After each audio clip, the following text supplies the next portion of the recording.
start, mag-login sa iyong virtual pag-ibig account. Step 1. Once logged in, i-click ang multipurpose loan at piliin ang apply. Makikita mo dito ang loan records mo. May mga common challenges tayo na ma-encounter sa account natin. Sa virtual pag-ibig account natin, once na nakapag-enroll na tayo. Ano yung mga yun? Change of contact details, change of email address, or yung na-lock yung account. So, paano yung gagawin natin kapag encounter po natin yung mga ganito?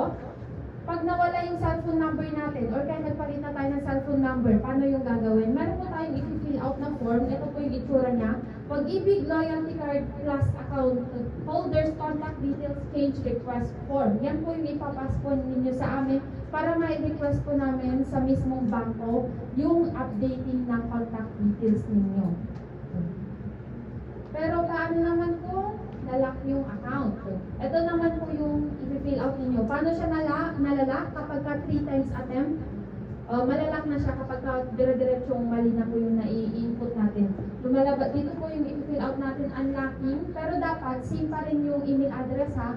Pero paano kung hindi na po parehas sa email account na ginamit natin nung nag-create tayo ng account? Doon na po papasok yung deactivation. Ang gagawin po dyan, i-delete po namin yung naunang account ninyo para makapag-create kayo ng bago. Siyempre, paano namin i-unlock kung hindi nyo naman na ma-receive yung temporary password? Deactivation na po yung gagawin natin doon.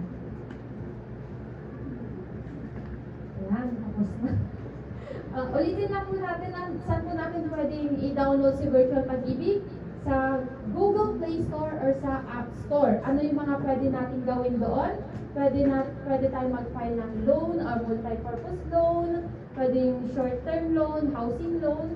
I-view po natin yung pag-ibig savings natin gaya ng regular savings, MP2 savings, yung mga yun po. Thank you.